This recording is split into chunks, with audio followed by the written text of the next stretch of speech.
الحمدللہ رب العالمین والصلاة والسلام علی سید الانبیاء والمرسلین اما بعد فاعوذ باللہ من الشیطان الرجیم بسم اللہ الرحمن الرحیم۔ الحمدللہ الہادی پروگرام میں رحمت کونین صلی اللہ علیہ وسلم کی اطاعت کے موضوع پر کلام چل رہا ہے۔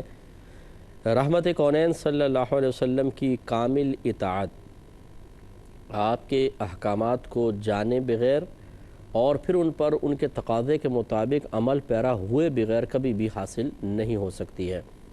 اور اگر ہم دنیا میں مطیع اور فرما بردار بندے نہ بنیں، اپنے پیارے آقا صلی اللہ علیہ وسلم کے اطاعت گزار غلام نہ ہوئے، تو پھر اور کوئی ایسا وقت نہیں ہے جس میں جا کر ہم آخرت کی تیاری کر سکیں۔ یہ جو ہمارے روز مرہ دینی معاملے میں خاص طور پر معاملات کو آگے ٹالنے کی عادت ہے، یہ ہو سکتا ہے کہ ہمیں برسوں رلائے۔ نماز انشاءاللہ چلو کل سے پڑھوں گا، پرسوں سے پڑھوں گا، اچھا قرآن پاک کی تلاوت ہفتے سے شروع کروں گا۔ ہر نیک عمل کے بارے میں ہم آگے کا سوچتے ہیں، اور اگر دنیا کا معاملہ ہو تو پھر آگے کا نہیں بلکہ ابھی کا سوچتے ہیں۔ اگر کوئی کہے کہ میں تمہیں 5000 روپے کمانے کا ذریعہ نہ بتاؤں تو آپ کہیں گے ضرور بتاؤ۔ اچھا چلو کل بتا دوں گا۔ نہیں یار ابھی بتاؤ پلیز یار ابھی بتاؤ، تو ہم فوراً کہیں گے ابھی بتاؤ۔ اور اگر وہ کوئی بتائے گا مثلا کوئی وظیفہ وغیرہ تو فوراً اس پر عمل پیرا ہوں گے، اور بڑی توجہ کے ساتھ، اخلاص کے ساتھ۔ یہ ظاہر کرتا ہے کہ ہمارا دل ابھی کمزور ہے، ابھی اس میں ضعف ہے، ابھی یہ مریض ہے، ابھی کامل نہیں ہوئے، ابھی نقص بہت سارا موجود ہے۔ کامل تھے صحابہ کرام علیہم رضوان، ان کو دیکھیں کہ انہوں نے کس طریقے سے نبی کریم صلی اللہ علیہ وسلم کے قول پر لبیک کہا ہے، سرکار کے حکم پر وہ فوراً انہوں نے اپنا سب کچھ قربان کیا، اپنی جانیں قربان کی، اپنے مال قربان کیے، خاندان برادری کو چھوڑ دیا، اپنے آبائی وطن کو چھوڑا، اور جہاں سرکار نے حکم فرمایا وہاں پر چل لیے۔ یہ سب سے بڑی بات ہوتی ہے۔ ایک لیڈر کے کارکن جب تک قربانی نہیں دیتے ہیں، لیڈر بھی کامیاب نہیں ہو سکتا ہے۔ لیڈر کی کامیابی کارکن کی قربانی پر موقوف ہوتی ہے۔ میں رحمت کونین صلی اللہ علیہ وسلم کی بات نہیں عرض کر رہا ہوں، اگر سرکار کا کوئی بھی ساتھ نہ دیتا تو معاذ اللہ ناکامی تو کبھی آپ کے قریب بھی نہیں آئے گی۔ میں ویسی ایک لیڈر کی بات کر رہا ہوں کہ عموماً جو دنیاوی لیڈر ہوتے ہیں آپ یہ دیکھیں کہ وہ کم ہی محنت کرتے ہیں، وہ صرف قوم کو لے کے چلتے ہیں، اصل تو قربانیاں ماتحت دے رہے ہوتے ہیں، اور اسی سے پھر کامیابیاں ہوتی ہیں، فتوحات ہوتی ہیں، اور حکومت کا دائرہ وسیع ہوتا ہے۔ صحابہ کرام علیہم رضوان نے قیامت تک کے مسلمانوں کے لیے ایک بہترین مثال قائم کی ہے۔ اپنے ذاتی مفادات کو قربان کر کے دینی فائدوں کے لیے نبی کریم کے حکم پر اللہ تبارک و تعالیٰ کی اطاعت کرتے ہوئے جتنی انہوں نے قربانیاں دی ہیں شاید ہی کوئی قربانی دے گا، سب کچھ قربان کیا۔ تو یہ چیز انتہائی اہم ہے کہ ہم اس کو اختیار کریں، اپنائیں، کہ صحابہ کرام علیہم رضوان وہ بھی اس دنیا میں رہتے تھے، انسان تھے، ان کے ساتھ نفس تھا، اللہ نے ان کے ساتھ بھی ایک شیطان پیدا کیا تھا۔ ہر انسان کے ساتھ ایک فرشتہ پیدا ہوتا ہے، ایک شیطان پیدا ہوتا ہے۔ ان کے بیوی بچے بھی تھے، ماں باپ بھی تھے، خاندان برادری، لیکن آخر انہوں نے اپنے ساتھ مقابلہ کیا ہے، نفس کو مغلوب کیا ہے، شیطان کو دور کیا ہے، اور کسی کی محبت کو ایسا غالب نہیں آنے دیا کہ دین کی ترقی کے راہ میں رکاوٹ بن جائے۔ یہی ہمیں کرنا ہوگا کہ آخرت کو بہتر سے بہتر بنانے کے لیے نبی کریم صلی اللہ علیہ وسلم کے دامن سے وابستہ ہونا اور آپ کے ساتھ رشتے کو مضبوط سے مضبوط تر کرنا، یہ انتہائی ضروری ہے۔ اگر اس میں کمزوری رہی تو بس پھر تباہی ہے، اور اب ہم اسی تباہی کی طرف جا رہے ہیں۔ ہم قرآن کو نہیں پڑھتے، حدیث کو نہیں پڑھتے ہیں، بلکہ ہمیں ڈر لگتا ہے کہ پڑھیں گے تو عمل کرنا پڑے گا۔ کسی درس قرآن، درس حدیث میں، کسی اصلاحی بیان میں بیٹھیں گے تو کسی غلطی کی نشاندہی ہوگی، وہ چھوڑنی پڑ جائے گی، اور پھر ہمارے لیے سلسلہ حصول لذت منقطع ہو جائے گا۔ اور ہم نہیں چاہتے کہ ہم کم از کم ابھی جوانی میں کوئی گناہ چھوڑیں، لگاتار گناہ چلتے رہے، کبھی جا کر بعد میں دیکھیں گے، بڈھے ہو جائیں گے تو پھر دیکھیں گے۔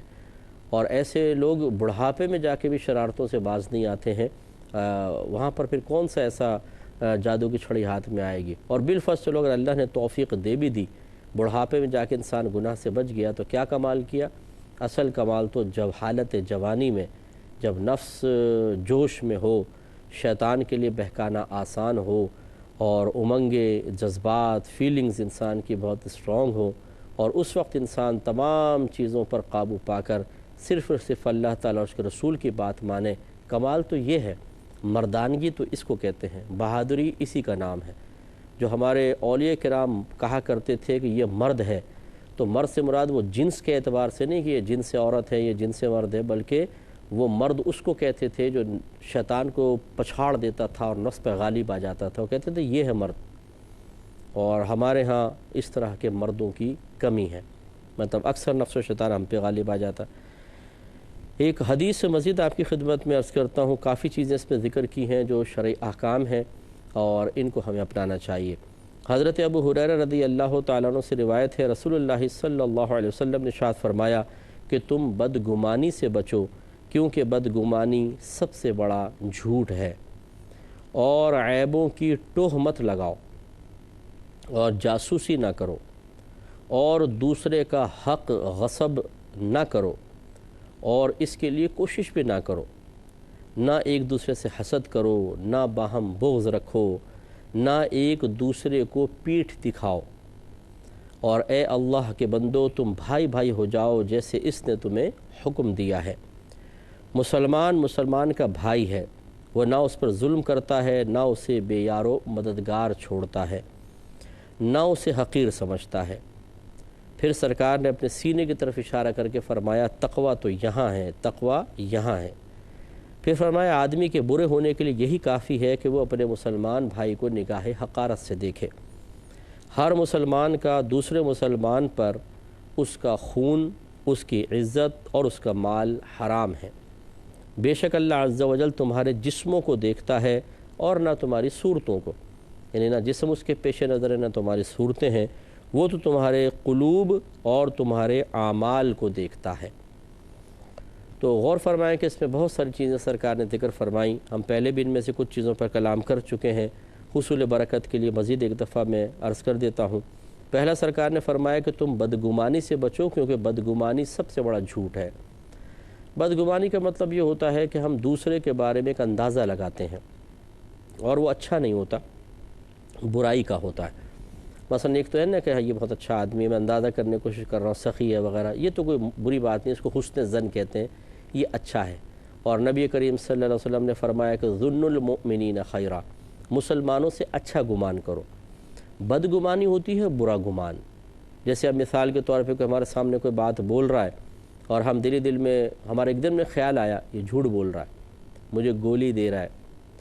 اور اسی طریقے سے مطلب کسی نے جیسے وعدہ کیا تھا میں آؤں گا، لیکن کہہ رہا ہے یار گھر میں مہمان آ گئے، بڑی معذرت چاہتا ہوں نہیں آیا۔ ہم نے کہا دیکھا نا یہ غلط بیانی کر رہا ہے، مجھے بہکا رہا ہے۔ اسی طریقے سے کسی کو دیکھا تو ہم نے کہا اس نے مطلب مشکوک سی تھوڑی سی صورت نظر آئی، کوئی اتنی بڑی علامت بھی نہیں تھی، لیکن ہم نے کہا اس نے یہ کوئی چور ہے، اس نے چوری کی ہے۔ اسی طریقے سے مختلف چیزیں، جیسے اب زوجہ کسی کے ساتھ بات کر رہی ہے اپنے کسی کزن کے ساتھ، جیسے شادی بیاہ کا ماحول ہے، اب شوہر کے دل میں خیال آیا کہ اس کا ضرور اس کے ساتھ کوئی غلط ریلیشن ہے، اس کی وجہ سے یہ ہنس ہنس کے باتیں کر رہی ہے، یہ ایک برا خیال آیا۔ ایسی شوہر اگر کسی اپنی کزن سے بات کر رہا ہے تو بیوی نے دیکھ لیا اور اس نے کہا کہ ضرور اس کا کوئی نہ کوئی اس کے ساتھ چکر ہے، تو پھر وہ پیچھے لگ جاتی ہے، تو یہ ایک برا گمان۔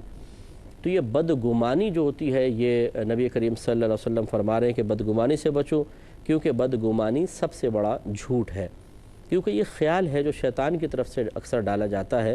اب وہ واقعی حق ہے یا نہیں آپ کو کیا پتہ، اور اکثر ایسا ہوتا ہے کہ شیطان اس طرح کی باتیں دل میں ڈال کر انسان کو ایک دوسرے سے جدا کروا دیتا ہے۔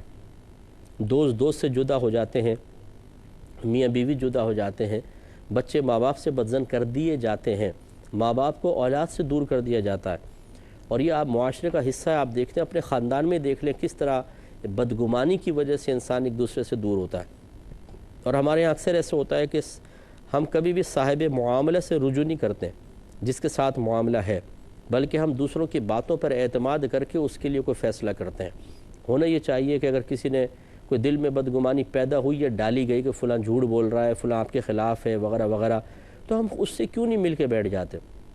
ایک سیٹنگ رکھ لیں، ایک بیٹھک رکھیں، اس کو بلائیں، اس سے گفتگو کریں کہ بھئی ایسی ایسی بات مجھے سنائی دی ہے، کیا یہ صحیح ہے غلط ہے؟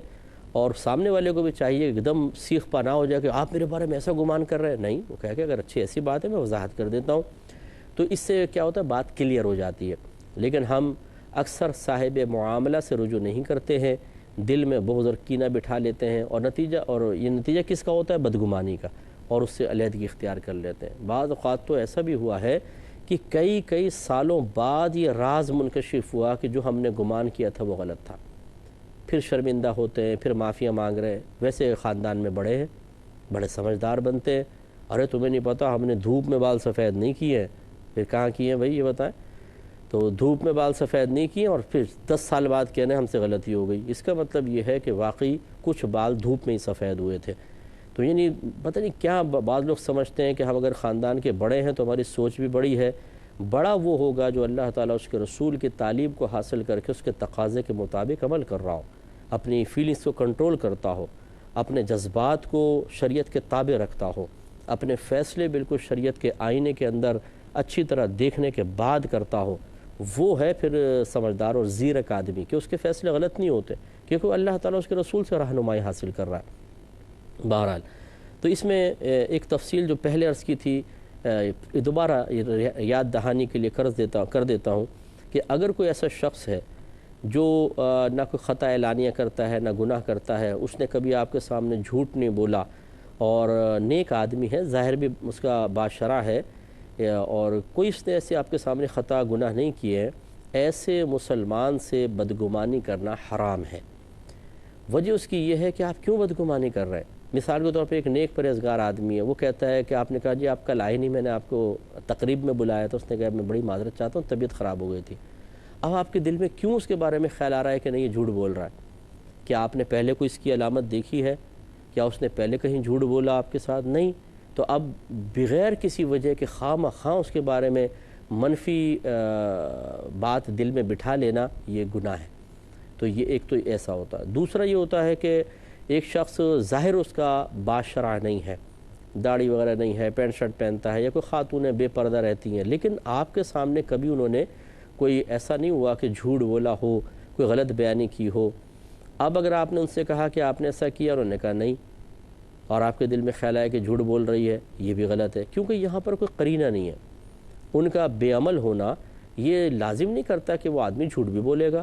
ہاں پہلے اگر انہوں نے آپ کے سامنے جھوٹ بولا ہو یا کہیں ان کا جھوٹ پکڑا گیا ہو، وہ پھر تیسری قسم میں آ رہا ہے، لیکن اگرچہ یہ بے عمل ہے، ان پر بھی بدگمانی جائز نہیں۔ اگر مسلمان ہے تو دل میں برا خیال آئے تو اس کو فوراً جھٹکنا چاہیے۔ تیسری صورتحال یہ ہے کہ ایسا شخص سامنے ہے جو جھوٹ بولتا ہے، کبھی آپ کے سامنے اس نے جھوٹ بولا ہے لیکن اس کی عادت نہیں ہے، اور لیکن ہے جھوٹ ظاہر ہوا ہے، اس کے بارے میں بدگمانی کر سکتے ہیں کہ بھئی یہ ابھی بھی جھوٹ بول رہا ہوگا۔ جیسے بعض بہویں ہوتی ہیں، ساس نے 2-3 مرتبہ کراس کویسچن کیا تو جھوٹ ظاہر ہو گیا، یوں ہی ساس بعد اوقات جھوٹ بول رہی ہوتی ہے، جھوٹ ظاہر ہو جاتا ہے۔ تو اب یہ مطلب ہے کہ 5 دفعہ ایسا ہو گیا، 6ٹھی مرتبہ پھر کوئی بات کہی اور دل میں گمان آیا کہ اب بھی جھوٹ بول رہے ہوں گے، اس میں انسان کی کوئی گرفت نہیں ہے، کیونکہ سامنے والے نے خود اپنے آپ کو ناقابل اعتماد بنایا ہے، اس نے خود ثبوت فراہم کیے ہیں، اپنے اوپر بدگمانی کے دروازے خود کھولے ہیں، تو اب یہ شخص گناہگار نہیں ہوں گے۔ اور ایک ایسا ہے جو بات میں جھوٹ بولتا ہے، قسمیں کھا کے جھوٹ بولتا ہے، اس کے بارے میں تو صرف گمان نہیں، یقین کر لینا کہ یہ جھوٹ اب بھی جھوٹ بول رہا ہوگا، اس میں کوئی حرج نہیں ہے، کیونکہ وہ معروف ہے جھوٹ بولنے میں۔ تو اب دیکھیں بعض اوقات دل میں بدگمانی آتی ہے تو سامنے والے شخص کو دیکھیں وہ کیسا ہے، کیا واقعی بدگمانی کے قابل؟ اگر نہیں تو پھر لا حول ولا قوت الا باللہ پڑھ کے اپنے آپ کو گناہ سے بچائیں کہ اب ہم بالکل خطا پر ہیں۔ اور اگر کوئی قرینہ موجود ہے، جیسے پہلے میں نے کہا وہ جھوٹ بولتا رہا ہے اور اب پھر وہ آپ کے سامنے کچھ بول رہا ہے اور دل میں خیال آ رہا ہے، اس کے بارے میں علماء نے فرمایا یہ ہو سکتا ہے کہ 5 مرتبہ جھوٹ بول رہا تھا تو 6ٹھی مرتبہ اب آپ کے سامنے سچ کہہ رہا ہو، یہ ہو سکتا ہے، لیکن چونکہ 5 مرتبہ پہلے جھوٹ بولا تو دل نہیں مان رہا کہ یہ سچ بول رہا ہے، تو اب یہ جو دل تذبذب کے عالم میں آیا اس کی وجہ سے اس میں آپ قابل گرفت نہیں ہے، لیکن اس کیفیت کو یقین کے درجے تک نہ پہنچنے دیں۔ یقین کے درجے تک پہنچنے کی علامت یہ ہے کہ آپ اس پر کلام کر لیں، نہیں تم جھوٹ بول رہا ہو، یہ یا کسی اور کو کہہ دیں کہ نہیں یہ جھوٹ بول رہا ہے، یا جیسے مثال کے طور پہ اس نے آ کر کہا کہ مجھے پیسوں کی بڑی شدید ضرورت ہے، مجھے دے دیں، تو آپ نے کہا کہ بالکل نہیں دوں گا کیونکہ تم جھوٹ بول رہے ہو، تو آپ نے زبان سے اس کو جھوٹا کہہ دیا یا اس کو پیسے دینے سے انکار کیا اور دل میں یہ خیال ہے کہ نہیں یہ جھوٹ بول رہا ہے، تو اس کو یقین کے درجے تک نہ آنے دیں کہ ہو سکتا ہے کہ 10 دفعہ جھوٹ بولنے والا 11ویں دفعہ سچ بول رہا ہو. اس لیے جب تک کہ تصدیق نہ ہو جائے، ہاں اگر وہ خود ظاہر کر دے یا کسی طریقے سے ثبوت حاصل ہو جائے تو پھر تو بہرحال یقین حاصل ہو ہی جائے گا، لیکن بدگمانی کو یقین کے درجے تک نہ آنے دیں، بہتر ہے جب تک کہ ثبوت نہ مل جائے. اب ایک آخری چیز جو ہے اس میں، وہ جو نبی کریم نے فرمایا کہ بدگمانی سے بچو، یہ وہاں پر ہے کہ جہاں ضرورت نہ ہو. اگر ضرورت ہو تو بدگمانی کی جا سکتی ہے. مثال کے طور پہ آپ کوئی پیسہ انویسٹ کرنا چاہتے ہیں اور سامنے والا شخص جو ہے وہ اب آپ اس سے کہہ رہے ہیں کہاں لگاؤ گے، کیسے لگاؤ گے. اب وہ جو بیان دے رہا ہے وہ کچا سا بیان ہے. آپ کوئی بات پوچھتے ہیں وہ صحیح جواب نہیں دے پاتا، تو دل میں گمان آیا کہ یہ مجھے لوٹنا چاہتا ہے، فراڈ میرے ساتھ کرنا چاہتا ہے. ابھی جو آپ کے دل میں خیال آیا، اگرچہ اس نے پہلے کبھی بھی آپ کے ساتھ فراڈ نہیں کیا ہے، کبھی آپ کے ساتھ جھوٹ نہیں بولا، لیکن چونکہ اگر آپ یہ دل میں تھوڑی بھی بدگمانی کو جگہ نہ دیں تو ایک بڑے نقصان سے کیسے بچیں گے.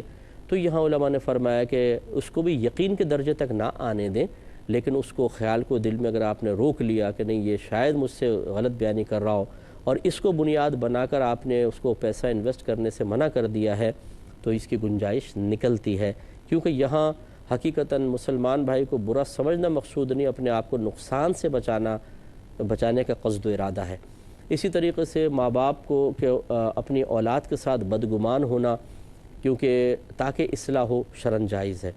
مثلا بیٹا اگر کہتا ہے، آپ نے پوچھا بھئی کہاں گئے تھے، بھئی فلاں جگہ گیا تھا. اب ماں باپ کے دل میں آیا کہ نہیں شاید جھوٹ بول رہا ہے، گیا کسی اور غلط جگہ تھا، ہمیں ایسا بول رہا ہے.